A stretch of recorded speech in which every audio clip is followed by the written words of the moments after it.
నమస్కారం, ఘంటారావానికి స్వాగతం. ముందుగా ప్రధాన అంశాలు. అన్ని రంగాల్లోనూ భారత్ వేగంగా దూసుకు వెళ్తుందన్న ప్రధాని. ఆర్థిక మందగమనంలో 7.8% వృద్ధి రేటు సాధించిందని వెల్లడి. జస్టిస్ ఘోష్ నివేదిక ఆధారంగా దర్యాప్తు చేపట్టవద్దన్న హైకోర్టు.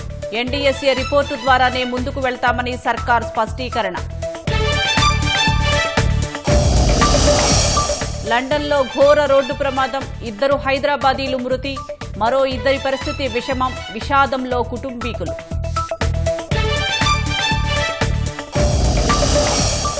ఎగువ నుంచి కృష్ణా గోదావరి ప్రాజెక్టులకు వరద హోరు. ఎల్లంపల్లి నుంచి 3 లక్షల క్యూసెక్కులు దిగువకు విడుదల.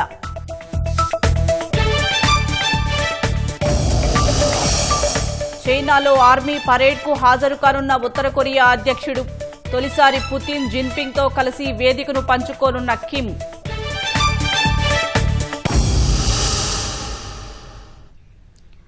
జస్టిస్ ఘోష్ కమిషన్ నివేదిక ఆధారంగా సీబీఐ దర్యాప్తు చేపట్టవద్దని, కాళేశ్వరం ప్రాజెక్టుపై ఘోష్ కమిషన్ నివేదిక రద్దు చేయాలన్న కేసీఆర్, హరీష్ రావు పిటిషన్లపై హైకోర్టు ప్రభుత్వాన్ని ఆదేశించింది. కమిషన్ నివేదిక సిఫార్సుల మేరకు చర్యలు చేపట్టవద్దని ప్రభుత్వానికి స్పష్టం చేసింది. కేసీఆర్, హరీష్ రావు మధ్యంతర పిటిషన్లకు విచారణ అర్హత లేదని, కాళేశ్వరం ప్రాజెక్టుపై విచారణను సీబీఐకి ఇవ్వాలని ప్రభుత్వం నిర్ణయించిందని హైకోర్టుకు ఏజీ వెల్లడించారు. ఎన్డీఎస్ఏ నివేదిక ఆధారంగా సీబీఐ దర్యాప్తు చేపడుతోందని ఏజీ వివరించారు. ఈ నేపథ్యంలో విచారణను అక్టోబర్ 7కు హైకోర్టు వాయిదా వేసింది.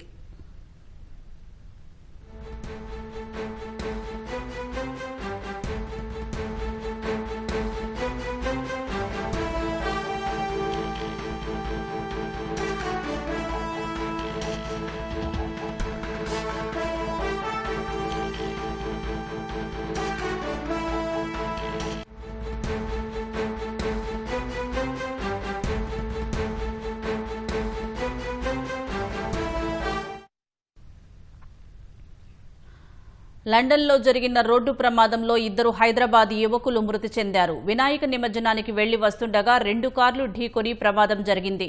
ఈ దుర్ఘటనలో నగరంలోని నాదర్గూల్కు చెందిన తర్రే చైతన్య యాదవ్ అక్కడికక్కడే మృతి చెందగా, బోడుప్పల్కు చెందిన రాపోలు రిషితేజ ఆసుపత్రిలో చనిపోయాడు. మరో 5గురికి రాయల్ లండన్ ఆసుపత్రిలో చికిత్స అందిస్తున్నారు. వారిలో 2 పరిస్థితి విషమంగా ఉన్నట్లు తెలుస్తోంది. చికిత్స పొందుతున్న వారిలో సాయి గౌతమ్, నూతన్ తాటికాయల, యువతేజ రెడ్డి గుర్రం, వంశీ గొల్ల, వెంకట సుమంత్ పెంట్యాల ఉన్నారు. మరో 2 యువకులు గోపీచంద్, మనోహర్ సుబ్బానీలను వాహనాలు నడిపినట్లు గుర్తించిన పోలీసులు అదుపులోకి తీసుకున్నట్లు సమాచారం. బాధితులంతా తెలుగువారిగా అక్కడి అధికారులు గుర్తించారు. ఈ 9 మందిలో సాయి గౌతమ్కు 30 ఏళ్లు ఉండగా మిగిలిన వారంతా 20 నుంచి 23 ఏళ్ల మధ్య వయసున్న వారే. వీరంతా ఉన్నత విద్యను అభ్యసించేందుకు లండన్ వెళ్లినట్లు తెలుస్తోంది. నాదర్గూల్కు చెందిన మృతుడు తర్రే చైతన్య యాదవ్ 7 నెలల క్రితమే ఎంఎస్సీ చేసేందుకు అక్కడికి వెళ్లినట్లు సమాచారం. అతని మరణ వార్త విని తండ్రి ఐలయ్య, తల్లి మంగమ్మ గుండె లవిసేలా రోధించారు. బాధితులంతా వినాయక నిమజ్జనానికి వెళ్లి తిరిగి వస్తూ ఉండగా లండన్లోని ఎసెక్స్లో ఈ ప్రమాదం జరిగింది. దీంతో మృతుల కుటుంబాల్లో విషాద ఛాయలు అలముకున్నాయి. భారత కాలమానం ప్రకారం సోమవారం సాయంత్రం ఈ ప్రమాదం జరిగినట్లు తెలుస్తోంది. అనంతరం రాత్రికి బాధితులు, తల్లిదండ్రులకు సమాచారం అందింది.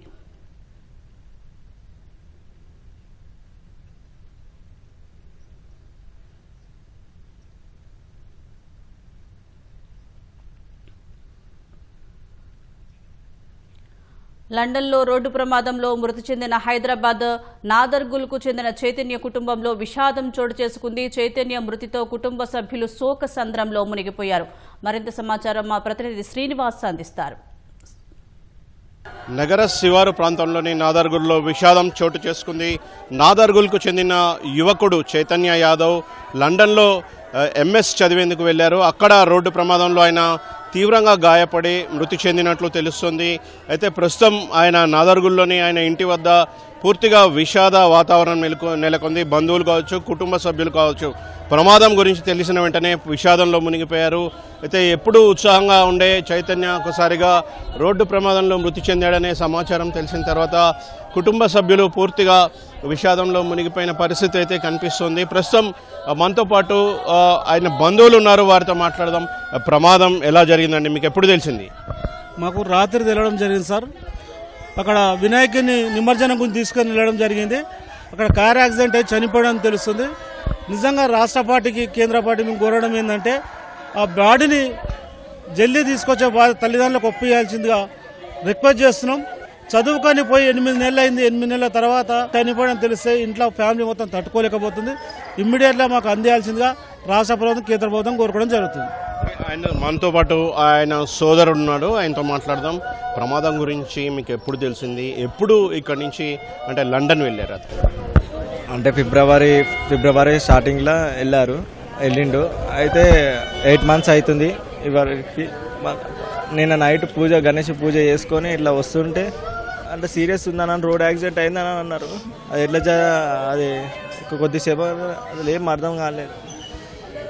ఏందో అక్కడ వాళ్ళ స్నేహితులతో కానీ మాట్లాడారా మీరు? వాళ్ళ ఫ్రెండ్స్ ఫోన్ చేశారు. ఫ్రెండ్స్ ఫోన్ చేసి కాల్ చేసి చెప్పారు, ఇట్లా సీరియస్ కండిషన్లో ఉంది అది అని. అంటే తర్వాత ఇక మార్నింగ్ చనిపోయినని చెప్పారు. అంటే 1 hour తర్వాత చనిపోయినానని చెప్పారు. అది అసలు ఏం క్లారిటీ అనేది ఏం లేకుండా మా తమ్ముడు ఎంత వీలైతే అంత జల్దీ వస్తే చాలు, మాకు ఇంకేం అంతే. మరి కొంతమంది ఉన్నారు, వారితో మాట్లాడదాం. అంటే ఎట్లా జరిగిందండి? ఎట్లా జరిగింది, మీకు ఎప్పుడు సమాచారం? మాకు గణేష్ పూజ అయిపోయిందని 8:30కి తెలిసింది సార్. 8:30కి స్టన్ అయిపోయినాం. అసలు ఎట్లా అయింది ఏంది అనే స్టన్ అయిపోయింది. మా కొడుకుదేనా కదా అని నేను ఒక 10 నిమిషాలు ఆలోచన చేసి ఫోన్లు చేస్తే అప్పుడు వితిన్ హాఫ్ అన్ అవర్కి ఒక్కొక్కసారి ఏమో కొంచెం ఇన్స్టిట్యూట్ జరిగింది అన్నారు, అయిపోయింది అది అన్సెప్ట్ అయిపోయింది అని అన్నారు. అట్లా జరిగే వరకు 10 o'clock నాకు పూర్తి వివరాలు తెచ్చిపోయింది. మా కొడుకు బాడీ ఎంత తొందరగా వీలైతే అంత తొందరగా పంపించగలనని కోరుతున్నాను. అయితే మొత్తంగా ఈ రోడ్డు ప్రమాదంలో 9 మంది, 2 మృతి చెందగా ఉప్పల్కి చెందిన మరో యువకుడు కూడా మృతి చెందినట్లు సమాచారం. మొత్తం 9 మంది కారులో వెళ్తుండగా ఈ ప్రమాదం జరిగినట్లు తెలుస్తోంది.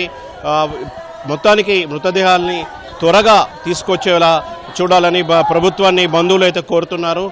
ప్రస్తుతం దీనిపై అయితే లండన్లో అయితే కేసు నమోదు చేశారు, దర్యాప్తు అయితే జరుగుతుంది. ఇది ప్రస్తుతం నాదర్గుల్ వద్ద జరిగిన యువకుడు మృతి చెందిన అంశానికి సంబంధించి తాజా పరిస్థితి. ఓటి ప్రసిద్ధ పుణ్యక్షేత్రం ఏడుపాయల వనదుర్గ ఆలయం 19 రోజులుగా గంగమ్మ ఒడిలోనే బోలలాడుతోంది. భారీ వర్షాలకు మంజీరా నది మహోగ్ర రూపం దాల్చడంతో ఏడుపాయలు జల దిగ్బంధంలో చిక్కుకుంది. భక్తుల భద్రత దృష్ట్యా అధికారులు రాజగోపురంలో అమ్మవారి ఉత్సవ విగ్రహం ఏర్పాటు చేసి దర్శనం కల్పిస్తున్నారు. వరద ఉధృతి తగ్గగానే అమ్మవారి పునర్దర్శనం కల్పిస్తామని ఆలయ ఈవో చంద్రశేఖర్ తెలిపారు.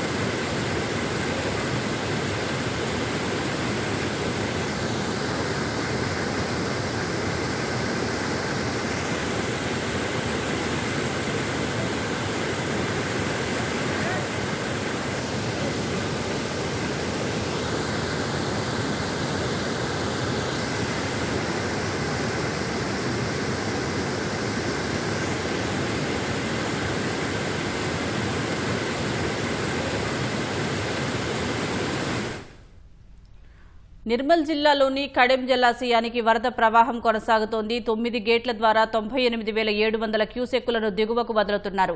ఇక్కడి నుంచి వస్తున్న ప్రవాహంతో స్వర్ణ జలాశయం నిండు కుండలా మారింది. కడెంతో పాటు శ్రీరామ్ సాగర్ గేట్లు ఎత్తడంతో పెద్దపల్లి జిల్లా అంతర్గాం మండలం శ్రీపాద ఎల్లంపల్లి ప్రాజెక్టులోకి భారీగా వరద వచ్చి చేరుతోంది. 32 గేట్లు తెరిచి 3,28,918 క్యూసెక్కుల నీటిని దిగువకు వదులుతున్నారు. ఎల్లంపల్లి పూర్తిస్థాయి సామర్థ్యం 20.175 టీఎంసీలకు గాను ప్రస్తుతం 18.8417 టీఎంసీల నిల్వను కొనసాగిస్తున్నారు. శ్రీశైలం జలాశయానికి వరద ప్రవాహం క్రమంగా తగ్గుతోంది. జూరాల, సుంకేసుల ప్రాజెక్టుల నుంచి శ్రీశైలం ప్రాజెక్టులో 2,93,723 క్యూసెక్కులు చేరుతోంది. వరద తగ్గుతుండటంతో 9 గేట్లను ఎత్తి 2,39,040 క్యూసెక్కులు నాగార్జున సాగర్కు నీరు విడుదల చేస్తున్నారు. పోతిరెడ్డిపాడు హెడ్ రెగ్యులేటరీ నుంచి 30,000 క్యూసెక్కులు, ఎడమగట్టు విద్యుత్ కేంద్రం నుంచి 35,315 క్యూసెక్కులు, కుడిగట్టు విద్యుత్ కేంద్రం నుంచి 30,273 క్యూసెక్కులు విడుదల చేస్తున్నారు.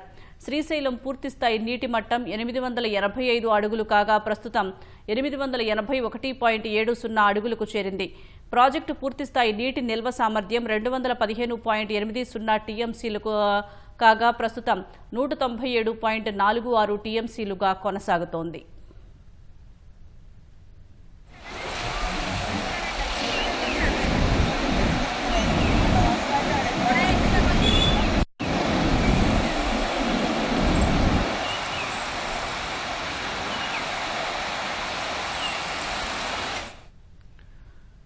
బంగాళాఖాతంలో ఏర్పడిన అల్పపీడన ప్రభావంతో రాష్ట్రంలోని పలు జిల్లాల్లో భారీ నుంచి అతి భారీ వర్షాలు కురిసే అవకాశాలు ఉన్నాయని వాతావరణ శాఖ తెలిపింది. ఉత్తర తెలంగాణ జిల్లాల్లో ఇవాళ, రేపు 10 సెంటీమీటర్లకు పైగా వర్షపాతం నమోదయ్యే అవకాశాలు ఉన్నాయని పేర్కొంది. భద్రాద్రి కొత్తగూడెం, హనుమకొండ, జగిత్యాల, భూపాలపల్లి, కరీంనగర్, ఖమ్మం, మహబూబాబాద్, ములుగు, నిర్మల్, నిజామాబాద్, పెద్దపల్లి, రాజన్న సిరిసిల్ల, వరంగల్ జిల్లాలకు ఆరెంజ్ అలర్ట్ జారీ చేశారు. ఆదిలాబాద్, జనగామ, కామారెడ్డి, కొమురంభీం, ఆసిఫాబాద్, మంచిర్యాల, మెదక్, నల్గొండ, సంగారెడ్డి, సిద్దిపేట, సూర్యాపేట, యాదాద్రి జిల్లాలకు యెల్లో అలర్ట్ ప్రకటించింది.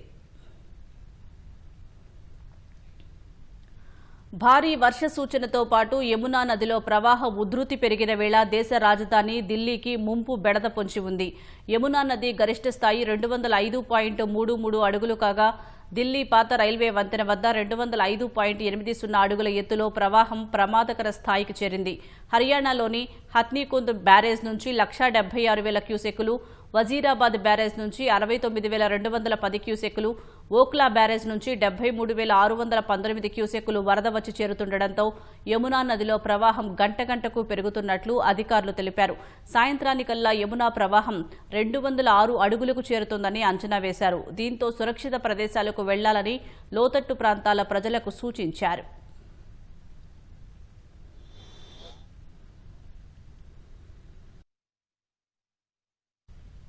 రాష్ట్ర వ్యాప్తంగా యూరియా కోసం రైతులకు తిప్పలు తప్పటం లేదు. మెదక్ జిల్లా చేగుంట మండలంలో యూరియా కోసం అన్నదాతలు రైతు వేదిక నుంచి రైల్వే లైన్ క్రాసింగ్ వరకు బారులు తీరారు.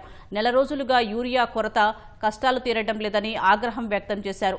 సిద్దిపేట జిల్లా హుస్నాబాద్లో గ్రోమోర్ రైతు సేవా కేంద్రం వద్ద క్యూలైన్లలో చెప్పులు పెట్టి యూరియా కోసం ఎదురు చూస్తున్నారు. యూరియా బస్తాలు వస్తున్నప్పటికీ అరాకొరగా పంపిణీ చేస్తున్నారని ఆరోపించారు. ఖమ్మం జిల్లాలో పడిగాపులు కాసి విసుగు చెందిన రైతులు ఖమ్మం సత్తుపల్లి జాతీయ రహదారిపై రాస్తారోకో చేశారు. అధికారులు సర్ది చెప్పి ఒక్కో బస్తా చొప్పున పంపిణీ చేశారు. రంగారెడ్డి జిల్లా షాబాద్లో అన్నదాతలు రోడ్డుపై బైఠాయించి నిరసన తెలిపారు.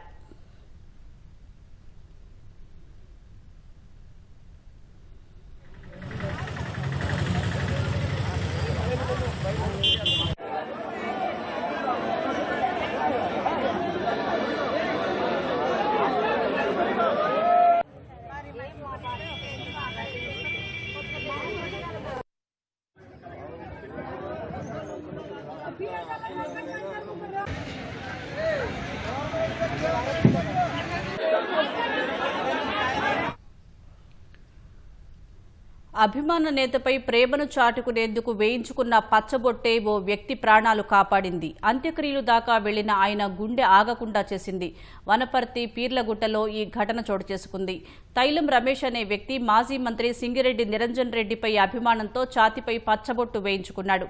కొన్నాళ్లుగా హైదరాబాద్లో ఉంటుండగా 3 రోజుల క్రితం వనపర్తి పీర్లగుట్టలోని బంధువుల ఇంటికి వచ్చాడు. ఆదివారం అల్పాహారం తిన్న తర్వాత అస్వస్థతకు గురయ్యాడు.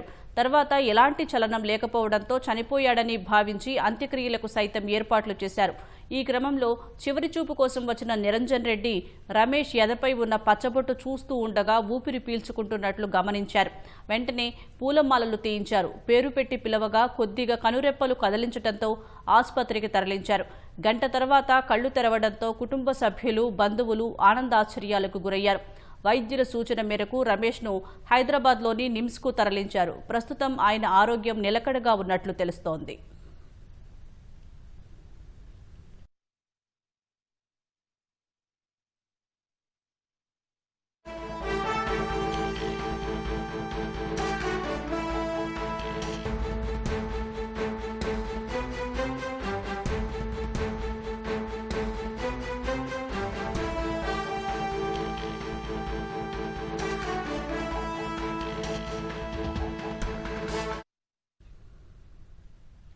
తాజా అంశం చూస్తున్నాం.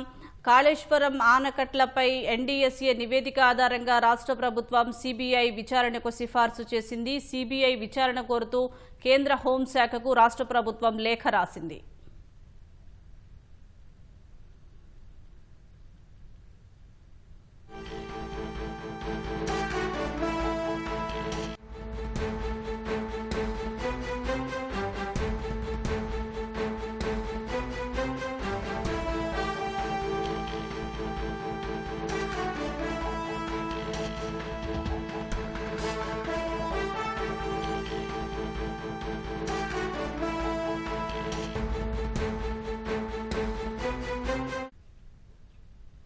తాజా అంశం చూస్తున్నాం. కాళేశ్వరం ఆనకట్లపై ఎన్డీఎస్ఏ నివేదిక ఆధారంగా రాష్ట్ర ప్రభుత్వం సీబీఐ విచారణకు సిఫార్సు చేసింది. సీబీఐ విచారణ కోరుతూ కేంద్ర హోంశాఖకు రాష్ట్ర ప్రభుత్వం లేఖ రాసింది. దీనికి సంబంధించి మరింత సమాచారం మా ప్రతినిధి నాగేశ్వరాచారిని అడిగి తెలుసుకుందాం. నాగేశ్వరాచారి, కేంద్ర హోంశాఖకు రాష్ట్ర ప్రభుత్వం రాసిన లేఖకు సంబంధించి మీ వద్ద ఉన్న సమాచారం ఏంటి? కాళేశ్వరం ప్రాజెక్టుకు సంబంధించి ఇప్పటికే ఎన్డీఎస్ఏ నివేదిక, రాష్ట్ర విజిలెన్స్ నివేదిక, అదేవిధంగా జస్టిస్ టీసీ ఘోష్ కమిషన్ నివేదికలు ఇవన్నీ కూడా విచారణ జరిపిన సందర్భంగా వాటికి సంబంధించి అసెంబ్లీలో సుదీర్ఘ విచారణ జరిగిన తర్వాత అసెంబ్లీ ఏకగ్రీవంగా దాన్ని తీర్మానించిన విషయాన్ని ప్రస్తావించారు. అందులో ఏకగ్రీవంగా దీన్ని సిబిఐ ద్వారా విచారణ జరిపించి పూర్తి స్థాయిలో జరిపించాలని నిర్ణయం తీసుకున్న నేపథ్యంలో అసెంబ్లీ తీర్మానం ఆ మేరకు రాష్ట్ర ప్రభుత్వం తరఫున హోంశాఖ దీనికి సంబంధించిన గెజిట్ నోటిఫికేషన్ ఇచ్చింది. ఈ అంశాల అంటే మేడిగడ్డ, అన్నారం, సుందిల్లా బ్యారేజీలతో పాటు కాళేశ్వరం ప్రాజెక్టు సంబంధించిన సమగ్ర విషయాలపైన పూర్తి స్థాయి విచారణ జరిపి అందులో ఉన్నటువంటి అక్రమాలు కానీ ఏమైనా జరిగినట్లయితే వాటిని తేల్చాలని వాటిని సిబిఐని కోరుతూ హోంశాఖ దానికి సంబంధించిన నోటిఫికేషన్ హోంశాఖ సిబిఐకి ఇవ్వాలి కాబట్టి కేంద్ర ప్రభుత్వానికి రాష్ట్ర హోంశాఖ లేఖ రాసింది. దానికి సంబంధించిన పూర్తి వివరాలు సిబిఐతో దర్యాప్తు జరపాలని కోరించి ఇప్పుడు తాజాగా హైకోర్టులో కూడా దానికి సంబంధించిన విచారణ జరిగింది. అయితే జస్టిస్ టీసీ ఘోష్ కమిషన్ నివేదిక ఆధారంగా మాత్రం ముందుకెళ్లొద్దని హైకోర్టు స్పష్టం చేసిన నేపథ్యంలో ఎన్డీఎస్ఏ, విజిలెన్స్ ఇతర నివేదికలు అదేవిధంగా సొంత దర్యాప్తు క్రమంలో కూడా దాన్ని చేయాలి అనే విధంగా రాష్ట్ర ప్రభుత్వం తరఫున అడ్వకేట్ జనరల్ హైకోర్టు కూడా వివరించారు. ఈ నేపథ్యంలో వాటికి సంబంధించి నిన్న రాత్రే వీటికి సంబంధించిన ప్రత్యుత్తర ఉత్తరాలన్నీ కూడా కేంద్ర ప్రభుత్వానికి రాష్ట్ర ప్రభుత్వం పంపించారు. ధన్యవాదాలు నాగేశ్వరాచారి.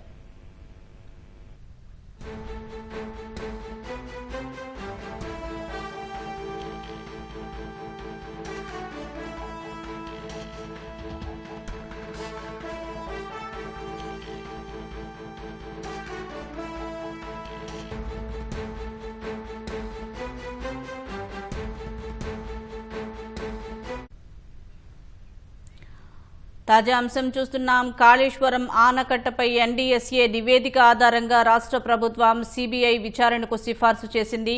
సీబీఐ విచారణ కోరుతూ కేంద్ర హోంశాఖకు రాష్ట్ర ప్రభుత్వం లేఖ రాసింది.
తాజా అంశం చూస్తున్నాం. కాళేశ్వరం ఆనకట్లపై ఎన్డీఎస్ఏ నివేదిక ఆధారంగా రాష్ట్ర ప్రభుత్వం సీబీఐ విచారణకు సిఫార్సు చేసింది.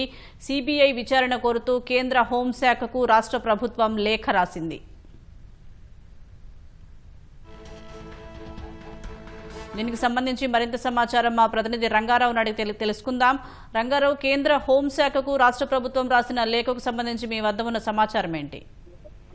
సుజాత, రాష్ట్ర ప్రభుత్వం కాళేశ్వరం ప్రాజెక్టులో లోపాలపై సిబిఐ విచారణ చేయాలంటూ కేంద్ర హోంశాఖకు లేఖ రాయటం జరిగింది. ఈ లేఖలో గతంలో 2022లో అప్పటి ప్రభుత్వం జారీ చేసిన జీవోని సడలిస్తూ కొత్తగా జీవో ఇచ్చారు. దాంట్లో రాష్ట్ర ప్రభుత్వ విచారణకు తమకు ఎలాంటి అభ్యంతరం లేదని, కాళేశ్వరం ప్రాజెక్టుపై రాష్ట్ర ప్రభుత్వం విచారణ కోరుకుంటున్నట్లుగా దాంట్లో పేర్కొన్నారు. అప్పటి ఇచ్చిన జీవోని సడలిస్తూ కూడా కొత్తగా జీవో ఇవ్వడం జరిగింది. అదేవిధంగా కాళేశ్వరం ప్రాజెక్టుపై జరిగిన లోపాలను కూడా రిపోర్ట్ లో కేంద్ర ప్రభుత్వానికి రాసిన లేఖలో స్పష్టంగా పేర్కొన్నారు. కాళేశ్వరం ఆనకట్ట నిర్మాణం డిజైన్ కానీ, ప్లానింగ్, ఎగ్జిక్యూషన్, అదే విధంగా కన్స్ట్రక్షన్ లో లోపాలు ఉన్నట్లు ఎన్డీఎస్ఏ నివేదిక స్పష్టం చేసిందని, ఎన్డీఎస్ఏ నివేదికతో పాటు రాష్ట్ర ప్రభుత్వం ఏర్పాటు చేసిన స్వతంత్ర విచారణ కమిటీ పీసీ ఘోష్ కమిటీ కూడా ఇదే అంశాన్ని, ఏకసభ్య కమిషన్ కూడా కాళేశ్వరం ప్రాజెక్టు నిర్మాణంలో లోపాలు ఉన్నట్లు గుర్తించిన విషయాన్ని ఈ లేఖలో పేర్కొన్నారు. ఈ 2 లేఖలు అంటే NDSA report, PC Ghosh commission ఇచ్చిన నివేదిక ఆధారంగా సిబిఐ విచారణకు చేయాలంటూ హోంశాఖకు రాష్ట్ర ప్రభుత్వం రాసిన లేఖలో స్పష్టంగా చెప్పారు. అయితే దాంట్లో పాటుగా ఈ ప్రాజెక్టు నిర్మాణంలో జరిగిన తప్పిదాల వల్ల రాష్ట్ర ఖజానాకు భారీగా నష్టం వాటిల్లిందని, ఈ మొత్తానికి బాధ్యులపై చర్యలకు అవసరమైతే తీసుకోవచ్చంటూ ఆ లేఖలో పేర్కొన్నారు. సుజాత, ఈ మొత్తం పరిణామాలు చూస్తే ఈ రోజు ఉదయం కోర్టులో జరిగిన దానికి ఇప్పుడు రాష్ట్ర ప్రభుత్వం రాసిన లేఖకు దాదాపుగా సంబంధం లేనప్పటికీ ఈ సిబిఐ విచారణ ద్వారా కాళేశ్వరం ప్రాజెక్టులో జరిగిన నష్టాన్ని బాధ్యతలపై చర్యలు తీసుకునేందుకు రాష్ట్ర ప్రభుత్వం సిద్ధమైనట్టుగా మనకి తెలుస్తుంది. ఈ కాళేశ్వరంలో సిబిఐ దర్యాప్తు వల్ల ఎక్కడ లోపం జరిగింది, ఎవరు బాధ్యులు, ఏంటి అనే అంశం కేటతెల్లం చేయొచ్చు అన్నది మనకు అర్థమవుతుంది. అదేవిధంగా రాష్ట్ర ప్రభుత్వం రాసినటువంటి లేఖలో మరో అంశాన్ని కూడా ప్రస్తావించారు. రాష్ట్ర అసెంబ్లీ కాళేశ్వరం పై ఎన్డీఎస్ఏ నివేదిక, అదేవిధంగా పీసీ ఘోష్ కమిషన్ ఇచ్చిన నివేదికలను అసెంబ్లీ చర్చించి సిబిఐ విచారణ చేయడం ద్వారానే ఈ మొత్తం అంశంలో ఒక క్లారిటీ వస్తుంది అన్న అంశాన్ని ఆ లేఖలో స్పష్టంగా పేర్కొన్నారు. సుజాత, ధన్యవాదాలు రంగారావు.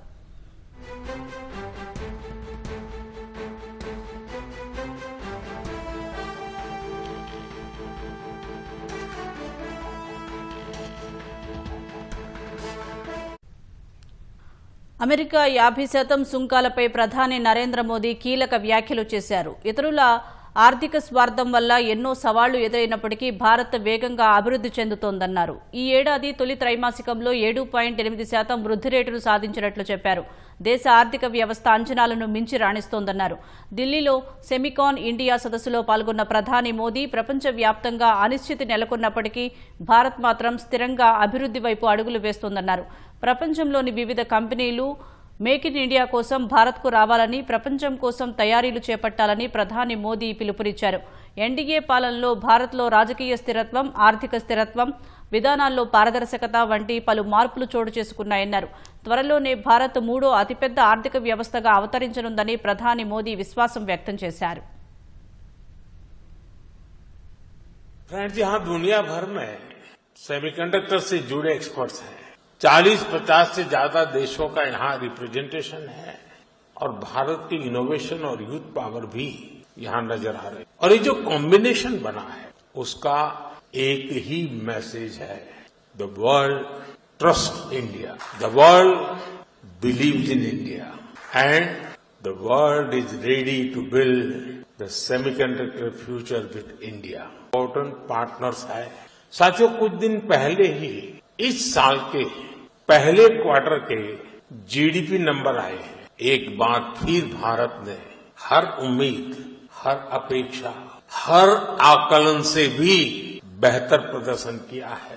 एक तरफ जब दुनिया भर की इकोनॉमी में चिंताएं हैं, आर्थिक स्वार्थ से पैदा हुई चुनौतियां हैं, उस माहौल में भारत ने 7.8% की ग्रोथ हासिल करके दिखाई है और ये ग्रोथ हर सेक्टर में है।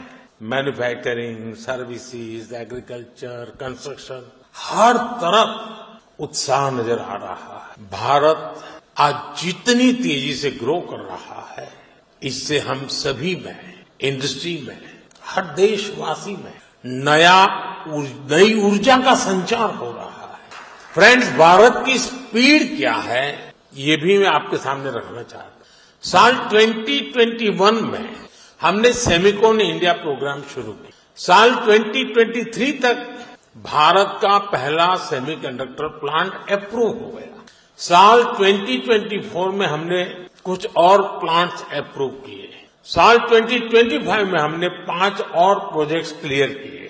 कुल मिलाकर सेमीकंडक्टर के 10 प्रोजेक्ट्स में $18 बिलियन यानी 1.5 लाख करोड़ रुपए से अधिक का इन्वेस्टमेंट हो रहा है। ये भारत पर दुनिया के बढ़ रहे भरोसे को दिखाता है।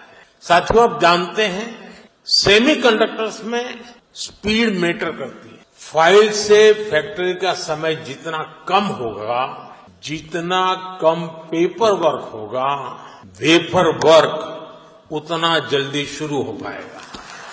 इसी अप्रोच भाव के साथ हमारी सरकार काम कर रही है। हमने नेशनल सिंगल विंडो सिस्टम लागू किया है। इससे केंद्र और राज्यों के सारे अप्रूवल्स एक ही प्लेटफॉर्म पर मिल रहे हैं। इससे हमारे इन्वेस्टर्स बहुत सारे पेपर वर्क से मुक्त हो गए। आज देश भर में plug and play infrastructure model पर सेमीकंडक्टर पार्क्स बनाए जा रहे हैं। పాక్తో తన కుటుంబ వ్యాపార ఒప్పందాల కోసం అమెరికా అధ్యక్షుడు ట్రంప్ భారత్తో బంధాన్ని త్యాగం చేస్తున్నారని అమెరికా మాజీ జాతీయ భద్రతా సలహాదారు జేక్ సులేవాన్ ఆరోపించారు. భారత్తో అమెరికా సంబంధాలు దెబ్బతినటం ట్రంప్ విదేశీ విధానం వైఫల్యాన్ని సూచిస్తోందని అన్నారు. జేక్ తన యూట్యూబ్ ఛానల్ ద్వారా ఈ వ్యాఖ్యలు చేశారు. అతిపెద్ద ప్రజాస్వామ్య దేశమైన భారత్తో సంబంధాలు మెరుగుపరుచుకునేందుకు అమెరికా దశాబ్దాల పాటు కృషి చేసిందన్నారు. చైనా నుంచే వ్యూహాత్మక ముప్పును ఎదుర్కొనేందుకు ఢిల్లీ సంబంధాల్లో పురోగతి సాధించినట్లు చెప్పారు. ఇప్పుడు ట్రంప్ కుటుంబంతో వ్యాపార ఒప్పందాలకు పాక్ సుముఖత వ్యక్తం చేసినందున ఆయన భారత్తో బంధాన్ని పక్కన పెట్టారని అమెరికా మాజీ ఉన్నతాధికారి మండిపడ్డారు. ట్రంప్ వైఖరి ఇలాగే కొనసాగితే మిత్రదేశాలు కూడా అగ్రరాజ్యానికి దూరమవుతాయన్నారు. అది అమెరికన్ల దీర్ఘకాలిక ప్రయోజనాలకు ప్రమాదకరమని జేక్ సులేవాన్ హెచ్చరించారు. చైనాలో జరిగే మిలిటరీ పరేడ్లో పాల్గొనేందుకు ఉత్తర కొరియా నియంత కిమ్ జోంగ్ ఉన్ రైల్లో బీజింగ్కు బయలుదేరారు. రష్యా అధ్యక్షుడు పుతిన్, చైనా అధ్యక్షుడు జిన్పింగ్తో కలిసి ఆర్మీ పరేడ్ను ఆయన తిలకించనున్నారు. అమెరికా వ్యతిరేక శక్తులుగా భావించే రష్యా, చైనా, ఉత్తర కొరియాల ఐక్యతను ఈ మిలిటరీ పరేడ్ చాటనుంది. రెండో ప్రపంచ యుద్దం 80వ వార్షికోత్సవాన్ని పురస్కరించుకుని బీజింగ్లో రేపు జరిగే ఈ పరేడ్కు 26 దేశాల ప్రతినిధులు హాజరు కానున్నారు. 14 ఏళ్ల క్రితం కిమ్ ఉత్తర కొరియా పగ్గాలు చేపట్టిన తర్వాత తొలిసారి వివిధ దేశాల ప్రతినిధులు పాల్గొనే కార్యక్రమంలో పాల్గొననున్నారు. అలాగే మొదటిసారి పుతిన్, జిన్పింగ్తో కలిసి కిమ్ వేదిక పంచుకోనున్నారు.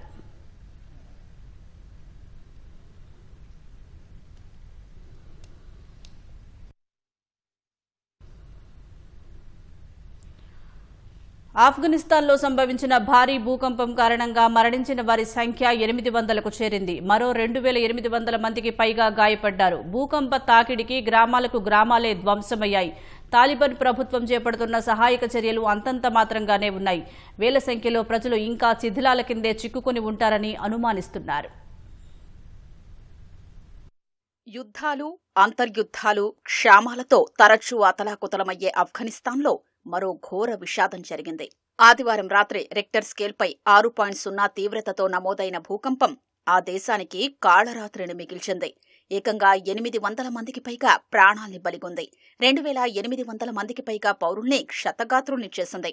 భూకంప తాకిడికి గ్రామాలకు గ్రామాలే ధ్వంసమయ్యాయి. శిథిలాల కింద చిక్కుకున్న ఆప్తుల్ని రక్షించుకునేందుకు చేతులతోనే చాలా మంది మట్టిని తవ్వితీస్తున్న దృశ్యాలు కంటతడి పెట్టిస్తున్నాయి. తాలిబాన్ ప్రభుత్వం చేపడుతున్న సహాయక చర్యలు అంతంత మాత్రంగానే ఉన్నాయి. వేల సంఖ్యలో ప్రజలు ఇంకా శిథిలాల కిందే చిక్కుకుని ఉంటారని అనుమానిస్తున్నారు. జలాలాబాద్ నగరానికి ఈశాన్యంలో 27 కిలోమీటర్ల దూరంలో కేవలం 8 కిలోమీటర్ల లోతులోనే భూకంప కేంద్రాన్ని గుర్తించారు. ఈ లోతు తక్కువగానే ఉండడంతో తీవ్రత అధికంగా ఉందని నిపుణులు పేర్కొంటున్నారు. స్థానిక కాలమానం ప్రకారం ఆదివారం రాత్రి 11:37 సంభవించిన భూకంపం కునార్, నంగర్హార్ ప్రావిన్స్లను కుదిపేసింది. ఆ సమయంలో చాలా మంది నిద్రలో ఉండడంతో ఇళ్ల పైకప్పులు కూలి చాలా మంది సజీవ సమాధి అయిపోయారు. చాలా ప్రాంతాల నుంచి ఇంకా సమాచారం అందడం లేదని, పూర్తి వివరాలు లభ్యమైతే మృతులు, క్షతగాత్రుల సంఖ్య పెరిగే అవకాశం ఉందని తాలిబాన్ ప్రతినిధి తెలిపారు.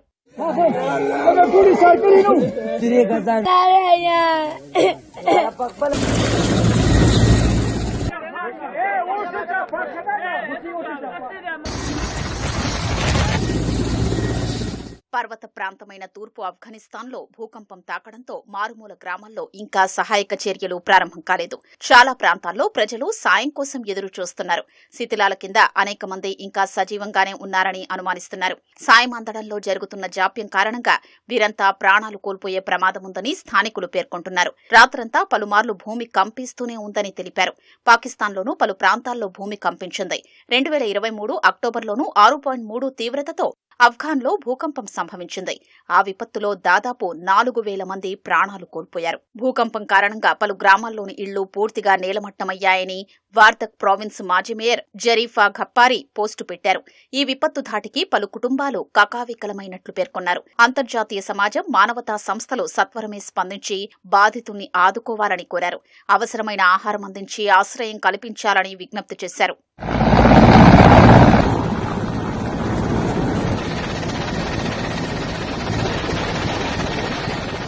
ఆఫ్ఘనిస్తాన్ భూకంపంలో భారీ ప్రాణనష్టం సంభవించడంపై ప్రధాని నరేంద్ర మోదీ తీవ్ర దిగ్భ్రాంతి వ్యక్తం చేశారు. భూకంపం ధాటికి నష్టపోయిన ఆఫ్ఘాన్కు అన్ని రకాల సాయం అందించి ఆదుకుంటామని పేర్కొన్నారు. ఇప్పటికే మానవతా సాయాన్ని భూకంప ప్రభావిత ప్రాంతాలకు పంపించడం ప్రారంభించామని విదేశాంగ మంత్రి ఎస్ జయశంకర్ చెప్పారు. రాష్ట్రంలో అవినీతి నిరోధక శాఖ అవినీతి పరుల ఆట కట్టిస్తోంది. గత ఆగస్టు నివేదికను అధికారులు విడుదల చేశారు. 31 కేసులను నమోదు చేసి ₹1 కోటికి పైగా అక్రమాస్తులను గుర్తించినట్లు ప్రకటించింది. వివిధ ప్రభుత్వ శాఖలకు చెందిన 22 మంది ప్రభుత్వ ఉద్యోగులు, 24 మంది అవుట్సోర్సింగ్, ప్రైవేటు వ్యక్తులను ట్రాప్ చేసి అరెస్టు చేసింది. బాధితుల నుంచి లంచం తీసుకుంటూ 15 రెడ్ హ్యాండెడ్ కేసుల ద్వారా ₹2,82,500 స్వాధీనం చేసుకున్నారు. ఆదాయానికి మించిన అవినీతి ద్వారా అక్రమంగా కూడబెట్టిన ఆస్తులకు సంబంధించిన 2 కేసుల్లో ఏసీబీ దర్యాప్తు నిర్వహించింది. ఈ దర్యాప్తులో ₹5,13,75,198 విలువైన భారీ అక్రమాస్తులను గుర్తించి స్వాధీనం చేసుకుంది. వీటితో పాటు 3 క్రిమినల్ మిస్కండక్ట్ కేసులు, 7 రెగ్యులర్ ఎంక్వైరీలు, 4 సర్ప్రైజ్ తనిఖీలను చేశామని ఏసీబీ ప్రకటించింది. ఈ ఏడాది జనవరి నుంచి ఆగస్టు వరకు 179 కేసులు నమోదు చేశారు. 108 ట్రాప్ కేసులు, 11 ఆదాయానికి మించిన ఆస్తుల కేసులను, 18 క్రిమినల్ మిస్కండక్ట్ కేసులు ఉన్నాయి.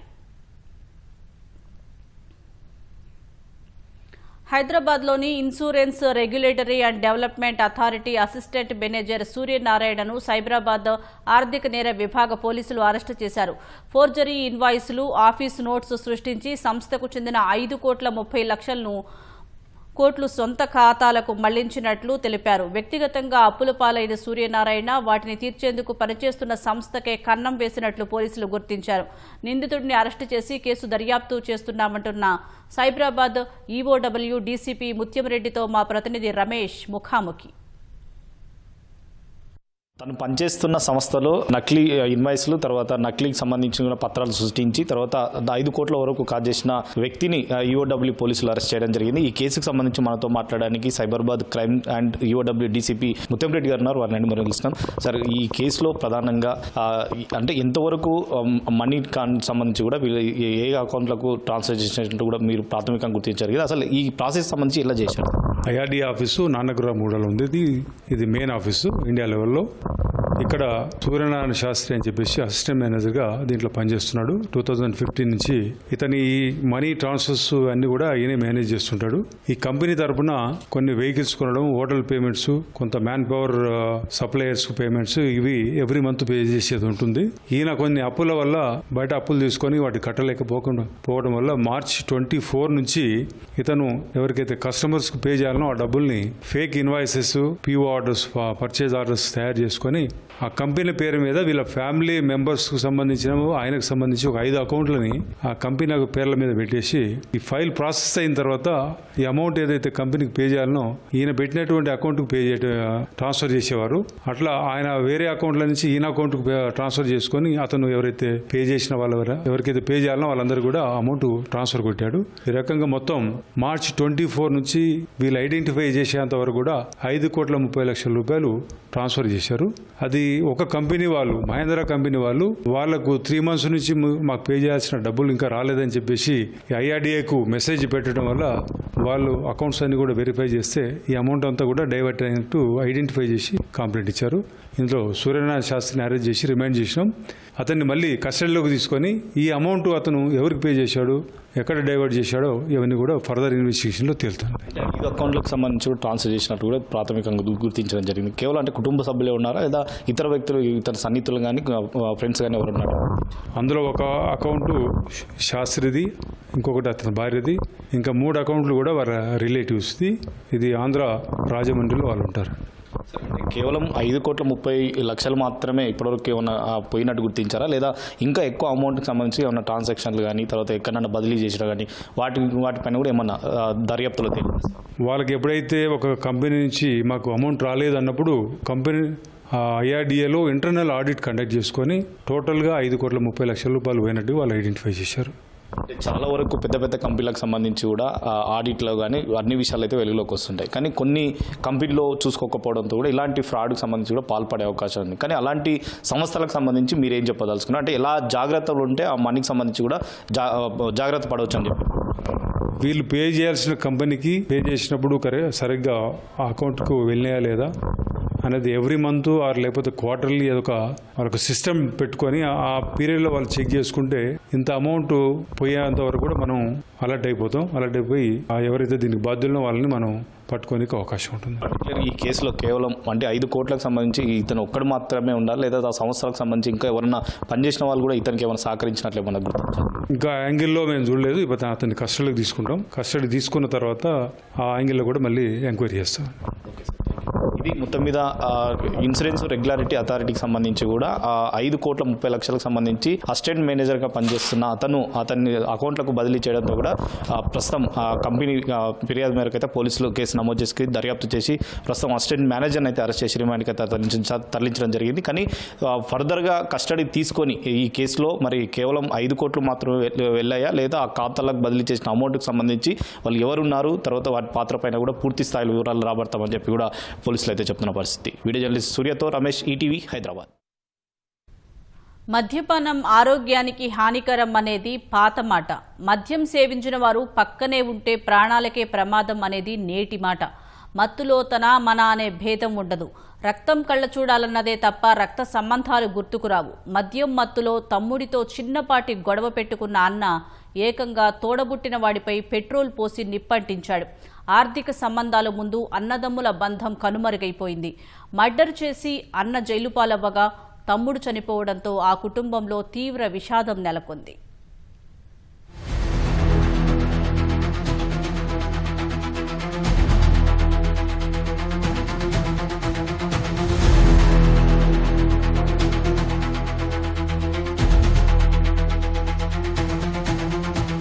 గుంటూరు జిల్లా ప్రత్తిపాడు మండలం దాసరిపాలెంకు చెందిన కంచర్ల రమేష్, సురేష్ బతుకు తెరువు కోసం గుంటూరు వచ్చి నివసిస్తున్నారు. ఇద్దరూ ఆటో నడుపుతుంటారు. చిన్నప్పటి నుంచి ఎంతో కలిసిమెలిసి జీవించిన వీళ్ళిద్దరూ అన్నదమ్ముల్లా కాకుండా స్నేహితుల్లా ఉంటారు. రమేష్కు వివాహమై 3 పిల్లలుండగా సురేష్ 10 ఏళ్ల క్రితం మీరాబీ అనే యువతిని ప్రేమ పెళ్లి చేసుకుని రామిరెడ్డి తోటలో నివాసముంటున్నాడు. అప్పటి నుంచి అన్నదమ్ములిద్దరి మధ్య అభిప్రాయ భేదాలు వచ్చినా కుటుంబ వేడుకలు, కార్యక్రమాల్లో కలిసే పాల్గొనేవారు.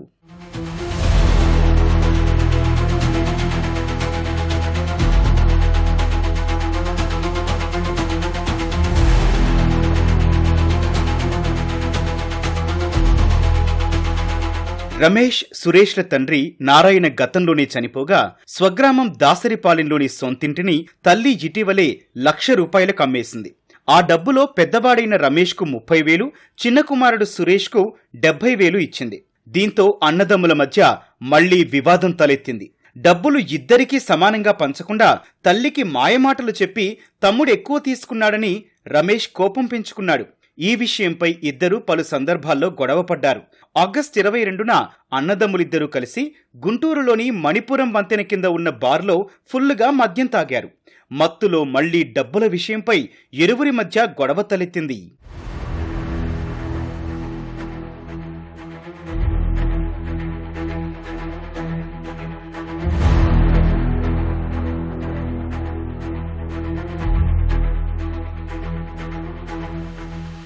తమ్ముడు సురేష్ను అవమానించే రీతిలో రమేష్ మాట్లాడటంతో కోపంతో రగిలిపోయిన సురేష్ అన్నపై చేయి చేసుకున్నాడు.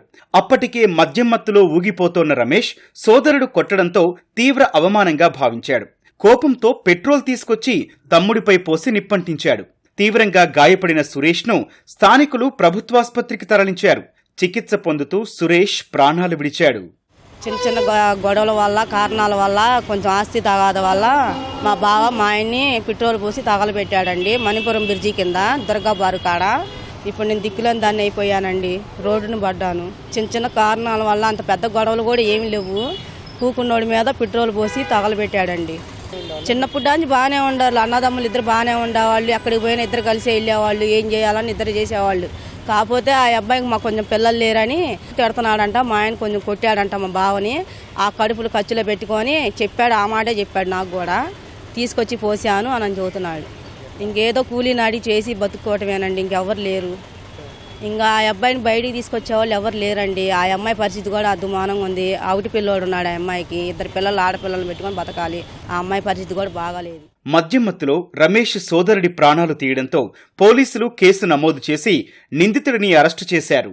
ఈ మణిపురం బ్రిడ్జి దగ్గర రమేష్ అని అతను వాళ్ళ తమ్ముడైన సురేష్ని పెట్రోల్ పోసి అగ్గిపుల్ల ముట్టించడం జరిగింది. దాని మీద సురేష్ తీవ్ర గాయాలతో గవర్నమెంట్ హాస్పిటల్ చికిత్స పొందుతూ చనిపోయినాక అది మర్డర్ కేసుగా నమోదు చేసి దాన్ని దర్యాప్తు చేయడం అయింది. సో సొంత అన్నదమ్ములు వీళ్ళిద్దరు చిన్న తగాదాలు వాళ్ళిద్దరి మధ్య చిన్న చిన్న గొడవలు అవుతుంటాయి.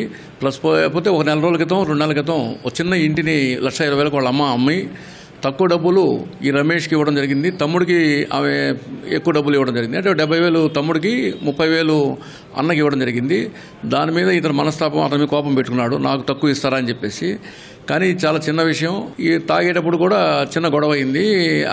ఇతను తిట్టినప్పుడు ఈ రమేష్ని సురేష్ చేతులతో చిన్న కొట్టడం, దాని మీద కక్ష పెంచుకొని ఇతను పూర్తిగా తాగి మత్తులో ఉన్నప్పుడు ఈ రమేష్ పెట్రోల్ తీసుకొచ్చి అతని మీద వేసి అగ్గిపుల్ల ముట్టించడం జరిగింది. ఆ క్షణికాసును చంపేశాడు. మర్డర్ కేసులో చూడండి, మర్డర్ కేసుల నుంచి బయటపడాలంటే లాయర్లు కానీ ఖర్చు కానీ ఎంత ఉంటుంది. వీళ్ళకి తాహతు మించి ఉంటుంది. క్షణికావాసం చేసి పొరపాటు ఇతనికి జైలు శిక్ష కూడా లైఫ్ టైం 14 ఏళ్ళు దాకా పడవచ్చు. వాళ్ళ పిల్లలు ఉన్నారు, చిన్న చిన్న పిల్లలు ఉన్నారు, 3 పిల్లలు ఉన్నారు. వాళ్ళ దిక్కు ఏమవుతుంది, భార్య కట్టుకున్న భార్య కూడా వాళ్ళ పరిస్థితి ఏమవుతుంది. వాళ్ళు తాగకుండా ఉంటే కొట్టుకునే వాళ్ళు ఏమో కానీ చంపుకునేవాళ్ళు కాదు.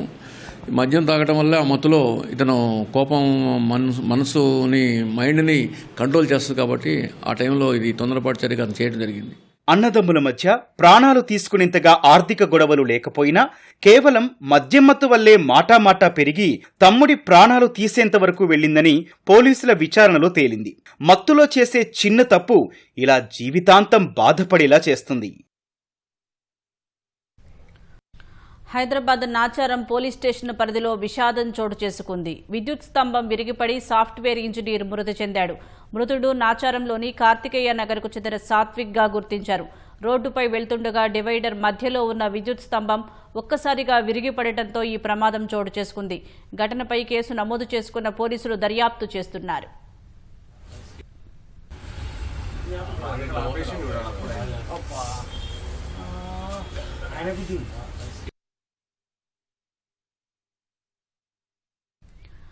మేడ్చల్ జిల్లా కీసర మండలం చీరియాల గీతాంజలి ఇంజనీరింగ్ కాలేజీలో ఉద్యోగి గుండెపోటుతో మృతి చెందాడు. ఏవోగా విధులు నిర్వహిస్తున్న నవీన్ రామ్ కళాశాలకు హాజరై క్యాబిన్లోకి వెళ్తుండగా గుండెపోటుతో అక్కడికక్కడే కుప్పకూలిపోయాడు. గమనించిన సిబ్బంది అంబులెన్సులో ఓ ప్రైవేట్ ఆసుపత్రికి తరలించగా అప్పటికే మృతి చెందినట్లు వైద్యులు నిర్ధారించారు.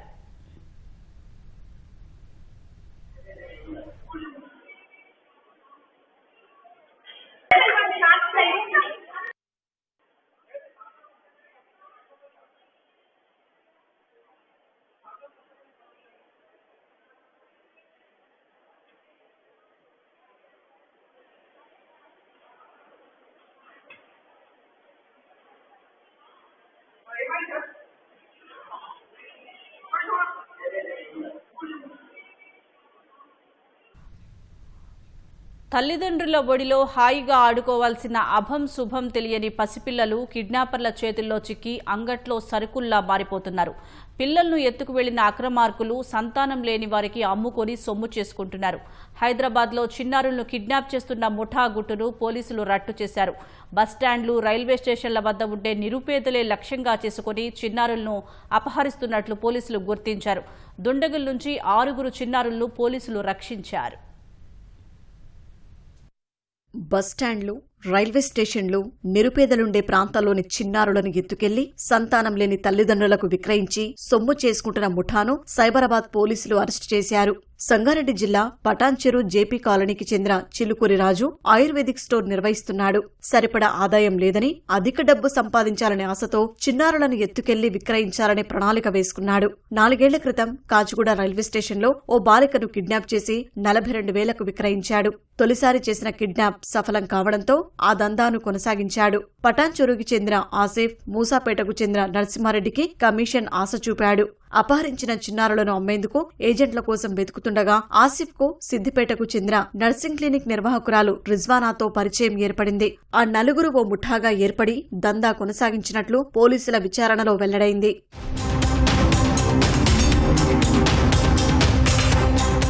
హైదరాబాద్ లింగంపల్లిలోని పోచమ్మగుడి సమీపంలో గత నెల 26న 4 ఏళ్ల బాలుడు అదృశ్యమయ్యాడు. తల్లిదండ్రులు ఎంత వెతికినా ఆచూకీ దొరకకపోవడంతో చందానగర్ పోలీసులకు ఫిర్యాదు చేశారు. కేసు నమోదు చేసుకుని దర్యాప్తు ప్రారంభించిన పోలీసులు చిలుకూరి రాజును అరెస్టు చేశారు. రాజు నరసింహారెడ్డితో కలిసి కొన్ని రోజుల పాటు రెక్కీ చేసి బాలుడిని అపహరించినట్లు సీసీ కెమెరాల్లో గుర్తించారు. నిందితులను అదుపులోకి తీసుకుని విచారించగా ఈ దందా వెలుగులోకి వచ్చిందని పోలీసులు తెలిపారు. ఇప్పటి వరకు 6 కిడ్నాప్ చేసినట్లు వెలుగులోకి వచ్చింది. నిందితుల నుంచి పోలీసులు రక్షించిన చిన్నారుల్లో 3 బాలలు, 3 బాలికలు ఉన్నట్లు మాదాపూర్ డీసీపీ వినీత్ తెలిపారు. 4 టీం ఉన్న ఒక మూట మనకు దొరికారు. చిలుకూరి రాజు పటాన్చెరు నేటివ్. ఇతను ఒక ఆయుర్వేదిక్ షాప్ అక్కడ ఉంది. ఇతనుతో పాటు మొహమ్మద్ ఆరిఫ్ వెజిటేబుల్ వెండర్. వీళ్ళిద్దరు కలిపి పిల్లల్ని రిజ్వానా అని సిద్దిపేటలో ఒక నర్సింగ్ హోమ్ ఉంది, ఈమెకి అమ్మేసి అక్కడి నుంచి పిల్లలు లేని ఫాదర్ మదర్ కి అమ్మడం జరుగుతుంది. నరసింహారెడ్డి అనే అతను కూడా ఈ నేరల్లో పాల్గొన్నాడు. ఈ మూటాన్ని మనం పట్టుకున్నాక 6 పిల్లల్ని మనం రెస్క్యూ చేయడం జరిగింది. దాదాపు ఒక 5 years నుంచి వీళ్ళు ఇదే పనులు చేసుకుంటూ వస్తున్నారు. ఈ లోవర్ ఇన్కమ్ గ్రూప్ ఈ రైల్వే స్టేషన్ మీద ఉన్న ఈ మైగ్రెంట్స్ పిల్లల్ని వాళ్ళని టార్గెట్ చేస్తూ వాళ్ళ పిల్లల్ని తీసేసుకుంటారు. అట్లా 4 పిల్లల్ని అమ్మినట్టు మనకు ఎవిడెన్స్ దొరికినాయి. వీళ్ళని అరెస్ట్ చేసుకొని ఒక 5 lakhs రికవరీ కూడా చేసుకోవడం జరిగింది. ఇంకా 2 పిల్లలను వాళ్ళ ఫాదరే అమ్మినట్టు మనకు సమాచారం ఉంది. ఇన్వెస్టిగేషన్లో తెలిసింది. మిసెస్ రిజ్వానా నర్సింగ్ హోమ్లో ఇన్ని చేశారో దాని మీద కూడా సపరేట్ నిఘా పెట్టి ఇన్వెస్టిగేషన్ కూడా చేస్తున్నాం. కిడ్నాప్ అయిన 6లో 4 చిన్నారుల తల్లిదండ్రులను గుర్తించారు. 2 తల్లిదండ్రులను గుర్తించాల్సి ఉంది. చిన్నారులను వారి తల్లిదండ్రులకు అప్పగించడంతో తమ కడుపు కోత తీర్చినందుకు తల్లిదండ్రులు ఆనందం వ్యక్తం చేసి పోలీసులకు కృతజ్ఞతలు తెలిపారు. నాకు 4 కొడుకులు. గంట పొద్దున పోయినాం, 6 గంటలకు 6 పొద్దున 6 గంటలకు పోయినాం. పోయే లోప బాబు అప్పటిదాకా మంచిగా ఆడుకుంటున్నా అని చెప్తా. తర్వాత ఓడి వండినాక ఈయన సడన్గా ఆడుకుంటున్నాడు. రోడ్డు మీద చెస్ గేమ్లు చెక్ చేసేది నేను ఆడుకుంటున్నాను ఎప్పుడు. కానీ ఇట్లా బాబులను నమ్ముకునే అంటే ఛాన్స్ మాకు లేదు. నా కొడుకులు మాత్రం మాకు దయచేసి సార్ వాళ్ళు నాకు ఇచ్చిండు. వాళ్ళ కాలు పట్టుకోబెట్టి నా కొడుకు నాకు ఈ పొజిషన్నే ఉండకూడదు. ఇట్లా ఎంతమంది జరుగుతున్న వాళ్ళందరికీ హెల్ప్ చేస్తే మీ కాలు మోపుతాం మేడం. మాకంటే కన్న పిల్లలు మేడం, అందరి చేతులు ఎట్టి మోపుతున్నా. కిడ్నాపర్లు 5 ఏళ్లుగా దందా కొనసాగిస్తున్నారని, రిజ్వానా నర్సింగ్ హోం ద్వారా ఇంకా అక్రమాలు జరిగాయా అనే కోణంలో పోలీసులు దర్యాప్తు చేస్తున్నారు. యాదగిరి శ్రీ లక్ష్మీ నరసింహస్వామి వారి క్షేత్ర ప్రాంగణంలో నిరంతరం భద్రతను కట్టుదిట్టం చేయాలని ఆలయ ఈవో వెంకట్రావు అన్నారు. అన్ని వైపులా సీసీ కెమెరాలను ఏర్పాటు చేసి నిరంతర పర్యవేక్షణ చేయాలన్నారు.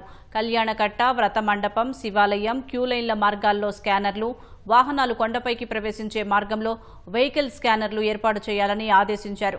కొండ కింద దేవస్థానం పరిసర ప్రాంతాలైన గిరి ప్రదక్షిణ మార్గం, దేవస్థానం అద్దెగదుల సముదాయం పరిసరాల్లో రాత్రి వేళలో విధిగా గస్తీ నిర్వహించే విధంగా చర్యలు చేపట్టాలన్నారు. ఆదివారం, విశేష పర్వదినాల్లో కొండపై ట్రాఫిక్ సమస్యలు ఉత్పన్నం కాకుండా ఉండేందుకు సాధారణ ప్రముఖ భక్తుల వాహనాలను సాధ్యమైనంత వరకు కొండ కిందే పార్కింగ్ చేసేలా ఏర్పాట్లు చేయాలన్నారు. వారి కోసం ప్రత్యేక ఏసీ బస్సును ఏర్పాటు చేయాలని నిర్ణయించారు.